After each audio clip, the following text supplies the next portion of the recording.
Adelina, în drum spre Arcul de Triunf, mergând pe trotuar, am văzut această pădure. Dacă nu s-ar auzi zgomotul de la mașini și n-ar mirosi așa de frumos, deși ar mirosi, s-ar simți fumul de la mașini, aerul aici e curat, relativ. Dar îți dă impresia că ești la munte, pe un munte, că parcă e o pădure. N-am să nu mă abțin să nu intru aici. Dar vezi strada, bulevardul Aviatorului și te întorci la lumea orașului. Dar uite aici, parcă ești la munte. Este un pajiște cu copaci și un părculeț între două bulevarde. Dar îți creează impresia că parcă ești râs de oraș. Parcă zici că ești la munte. M-am oprit aici, în drum spre Arcul de Triunf. S-aud păsărelele, parcă ai fi la munte.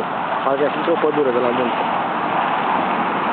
Da, mă întorc la City. Bine, pa, hai că ne vedem la Arcul de Triunf.